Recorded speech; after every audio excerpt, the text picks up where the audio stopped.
hello dear students, welcome to our another video of HSLC 2023.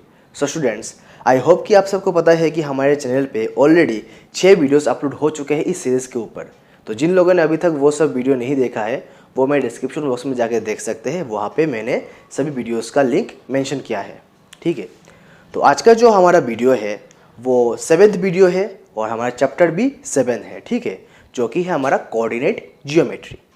तो coordinate का मतलब क्या होता है? कोऑर्डिनेट, और ऑर्डिनेट हमें पता है कि कौन कौन होता है, x and y ordinate. Okay, जिनको बेसिक नॉलेज है वो सब जानते हैं कि एक्स और वाई ऑर्डिनेट को मिला के हमारा जो है वो कोऑर्डिनेट बनता है। ठीक है, तो बेसिकली वो जो हमारा 2D डायग्राम है वो कुछ इस तरह दिखता है। ठीक है, ये हमारा एक्स ऑर्डिनेट है जिसका ये पार्ट एक्स पॉजिटिव, ये एक्स नेगेटिव, ये पार्ट y पॉजिटिव, ये y निगेटिव, और जहाँ पे वो दोनों इंटरसेक्ट करते हैं उसको हम कहते हैं ओरिजिन। ठीक है, जिसका कोऑर्डिनेट 0,0 है। ओके, अभी इस पे अगर हम कोई भी फिगर या फिर कोई भी कैलकुलेशन करते हैं वो आ जाएगा हमारे कोऑर्डिनेट जियोमेट्री के अंडर में। ठीक है, तो जो हमारा फर्स्ट कंसेप्ट है इस चैप्टर के ऊपर या फिर फर्स्ट टॉपिक बोल सकते हो वो है डिस्टेंस बिटवीन 2 पॉइंट्स।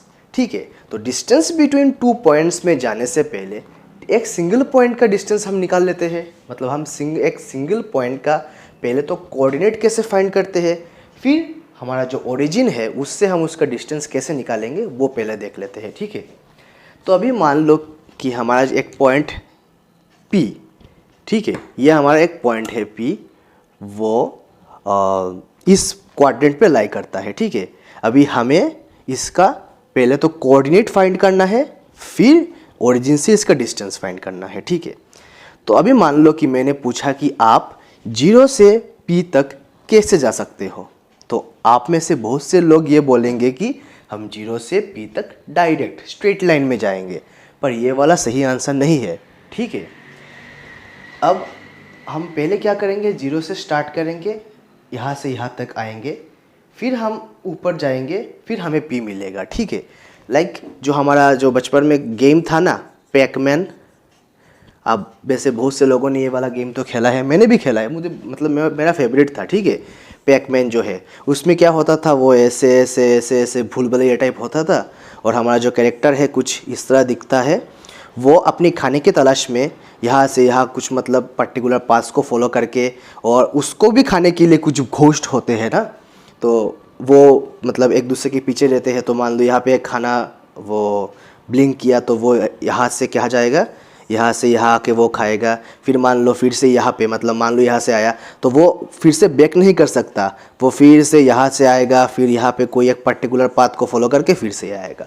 मतलब सिमिलर केस मतलब यहाँ पे भी इम्प्लीमेंट होता है। मतलब P में जाने के लिए हम डायरेक्ट पाथ को फॉलो ना करके पहले यहाँ से यहाँ जाएंगे, फिर यहाँ से यहाँ जाएंगे। ठीक है, तो मान लो कि 0 से अगर हम यहाँ तक का डिस्टेंस कवर करते हैं वो हमारा होगा स्मॉल x। ठीक है, थोड़ा बड़ा करके लिखता हूँ, ये हमारा हो जाएगा स्मॉल x, और इस पॉइंट से अगर इस पॉइंट तक का डिस्टेंस हम निकालें वो आएगा हमारा स्मॉल y।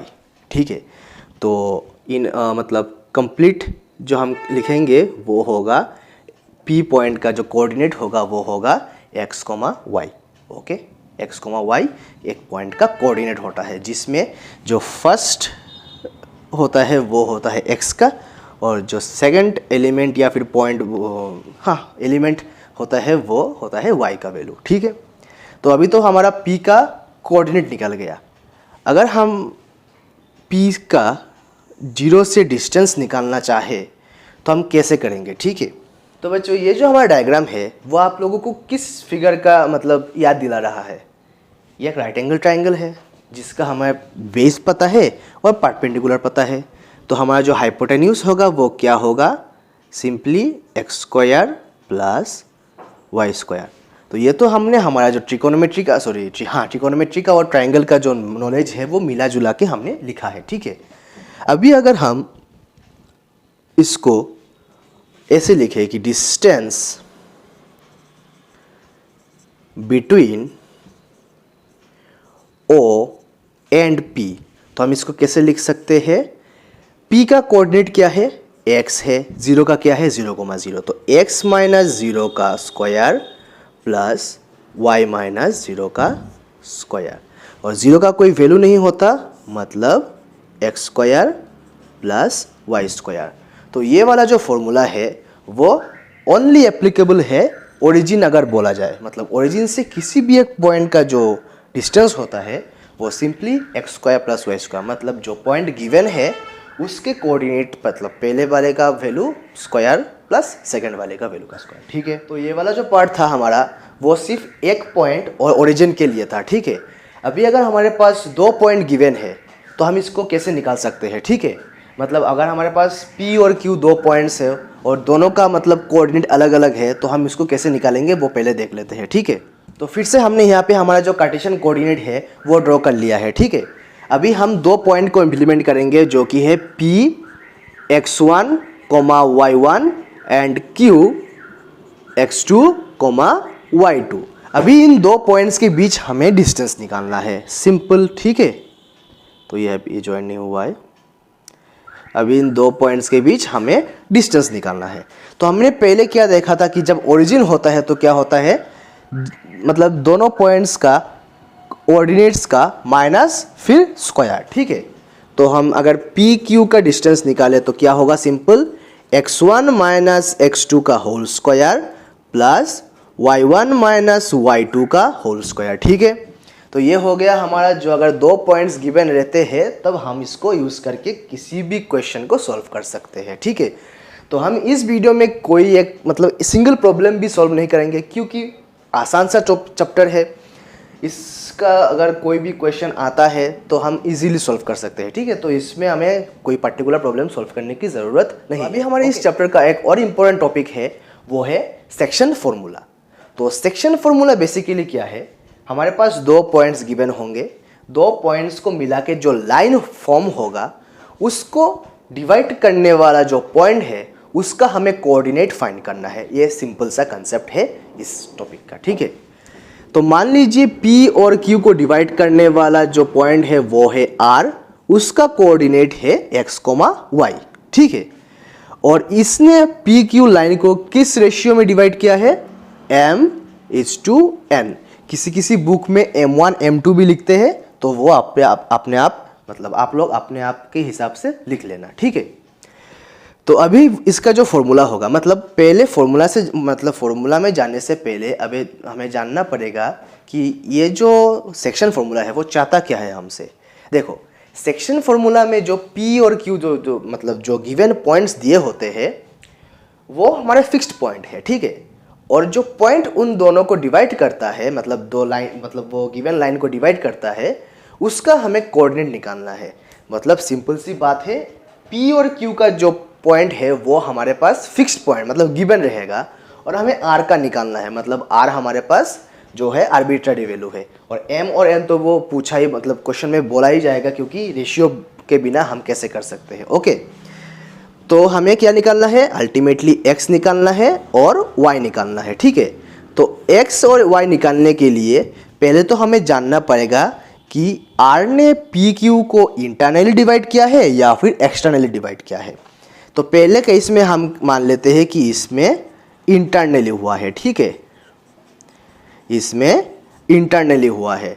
तो इंटरनली में क्या करेंगे, m into x2 plus n into x1 divided by m plus n। ये वाला होगा हमारा x का कोऑर्डिनेट, मतलब x का वैल्यू। सेम होगा हमारे पास y के लिए m into y2 plus n into y1 divided by m plus n। ये किस कंडीशन के लिए, अगर हमारा r PQ को इंटरनली डिवाइड करता है m:n रेशियो में, तब जाके ये वाला फॉर्मूला होगा, ओके। अभी अगर हमारा जो R है वो PQ को एक्सटर्नली डिवाइड करता है लाइक दिस, ठीक है। अगर एक्सटर्नली डिवाइड करता है like this in the same ratio m:n, तब हमारा जो फॉर्मूला होगा वो क्या होगा,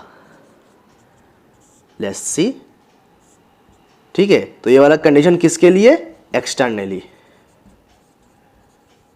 ओके। तो देखो फॉर्मूला एकदम सेम है, लगभग पूरा सेम है, ठीक है। m x2 n x1 divided by m n। Similar case m y2 n y1 m n।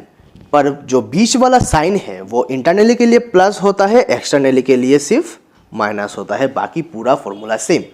और एग्जाम में पूछे जाने वाला जो प्रॉब्लम होगा वो इंटरनली से ज़्यादा आएगा एज रेस्पेक्ट टू एक्सटर्नली। तो अभी अगर हम मान ले कि हमारा जो R है वो PQ को एकदम इक्वली डिवाइड करता है, मतलब हम अगर किसी भी चीज़ को अगर 20 से डिवाइड करते हैं तो हम इस मतलब उस चीज़ का कितना पार्ट करते हैं, 2 पार्ट करते हैं, वो भी इक्वल पार्ट। ओके, तो R जो है वो PQ का मिड पॉइंट है।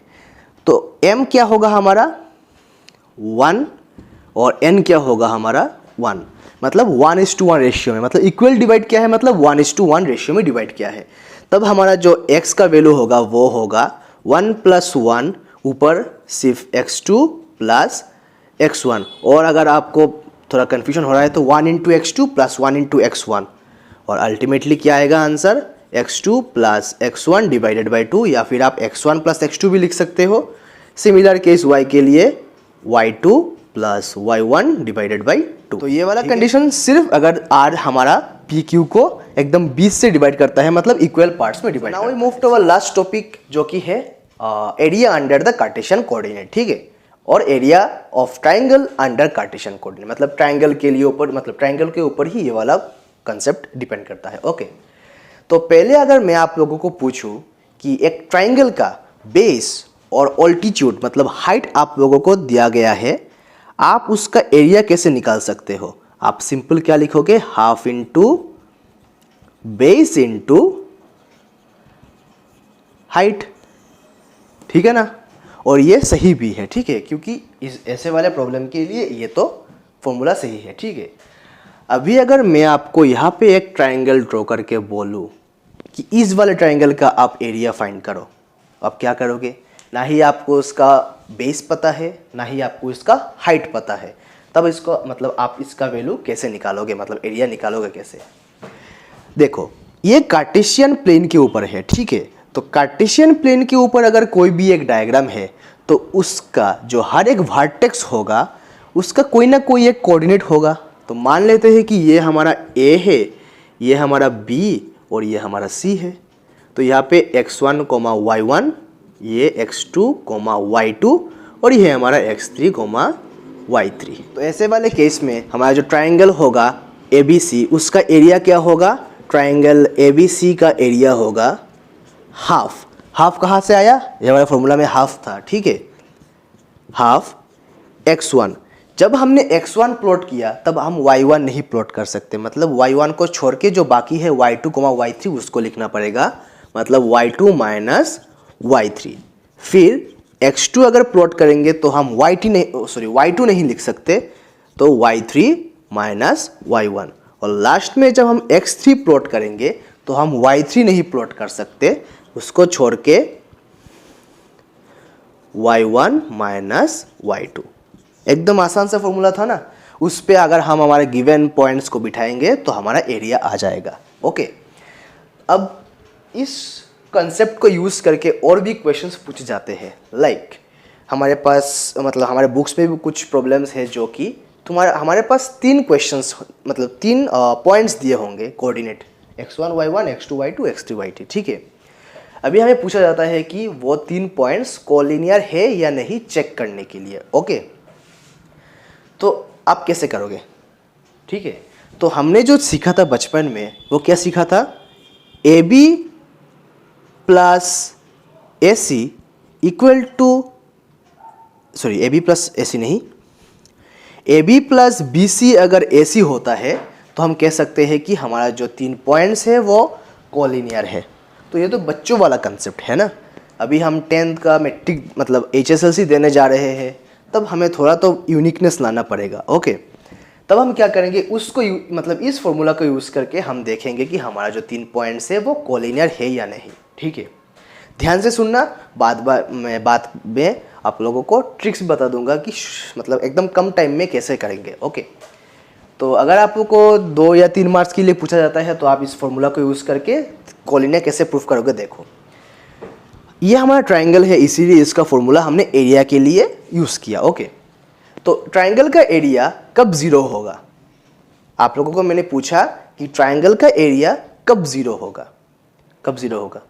अगर इसके लिए, इस केस के लिए मान लेते हैं कि आइदर दिस और दिस, मतलब हाइट और बेस में से अगर कोई एक ज़ीरो होता है तो हमारा ट्राइंगल का एरिया जो है वो ज़ीरो होगा। पर ऐसा मतलब क्या बोलूँ, ऐसा पॉसिबल है क्या?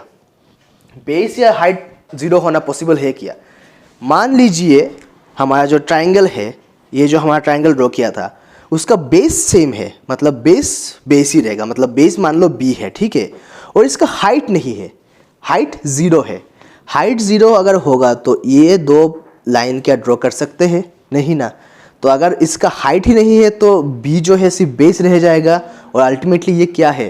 एक स्ट्रेट लाइन है। और स्ट्रेट लाइन को अगर हम मतलब और एक किसी मतलब टर्म को यूज़ करें तो ये है कोलिनियर है, मतलब लाइन है ना, स्ट्रेट लाइन। एक ऐसे ही अगर हम इसका एरिया ज़ीरो प्रूफ कर दे तो हम कह सकते हैं कि जो हमारा 3 पॉइंट्स गिवन है वो एक कोलिनियर, मतलब कोलिनियरिटी फॉर्म करते ही आप ये तीनों पॉइंट्स कोलिनियर है। ओके, तो ऐसे क्वेश्चंस को आपको घुमा फिरा के भी पूछे जा सकते हैं कि मतलब एक पॉइंट आपको मतलब लाइक x1, y मान लो, ठीक है, x1, y1 में x1 का वैल्यू है 2 और y1 को k दे दिया, और बाकी दोनों पॉइंट्स का आपको एग्जैक्ट वैल्यू मतलब फिक्स्ड वैल्यू पता है आपको, और पूछा जाए कि ये तीनों पॉइंट्स अगर एक कोलिनियर मतलब फॉर्म करते हैं तो k का वैल्यू क्या होगा? तो आप सिंपल क्या करेंगे कि एरिया में बिठाएंगे, मतलब ट्राइंगल के एरिया में प्लॉट करेंगे, इक्वल टू 0 करेंगे, फिर कैलकुलेट करेंगे, जो k का वैल्यू आएगा वही होगा, ठीक है। और अगर आपको मतलब ऐसा इतना बड़ा वाला प्रॉब्लम सॉल्व नहीं करना है और सिर्फ 1 मार्क के लिए आया है कि हमें चेक करना है कि ये कोलिनियर होता है क्या नहीं, तब हम जो हमने बचपन में सीखा था AB + BC = AC, वो प्रूफ मतलब वो यूज़ करके भी कर सकते हो, ठीक है। ये मैंने ट्रिक बताया कि सिर्फ 1 मार्क के लिए जब आएगा, ठीक है, 2 या 3 मार्क के लिए आएगा तो इतना बड़ा करने की एक मार्क के लिए आएगा तो इतना बड़ा करने की ज़रूरत नहीं है, 2 या 3 मार्क के लिए आए तो ये करना ज़रूरी है, नहीं तो मार्क्स आपको नहीं देगा। AB + BC = AC करने से आपको 2 या 3 मार्क्स नहीं मिलेंगे, ठीक है। क्लियर हो गया आपको? तो आज का वीडियो बस यही तक। आप आई होप कि आप सबको आज का वीडियो अच्छा लगा होगा। अगर अच्छा लगा है तो अपने दोस्तों के साथ शेयर कर देना। और इस वाले वीडियो में हमने कोई किसी प्रॉब्लम को नहीं किया है, क्योंकि ज़रूरत नहीं है ना, फॉर्मूला सब कुछ बता दे रहा है हम सबको। फॉर्मूला में हम अगर हम हमारा जो वैल्यूज़ है वो प्लॉट करेंगे तो हमारा आंसर आ जाएगा, ठीक है। और जो डिस्टेंस फार्मूला, सेक्शन फार्मूला और एरिया फार्मूला को यूज़ करके ही हमारा चैप्टर 7 कंप्लीट हो चुका है। ओके, सो आई होप कि आप सबको आज का वीडियो अच्छा लगा होगा। तो अगर आप लोगों ने अभी तक हमारा बाकी वीडियोस नहीं देखा है तो आप लोग डिस्क्रिप्शन बॉक्स में जाके चेक कर सकते हैं, वहाँ पे सभी लिंक्स मेंशन किया गया है।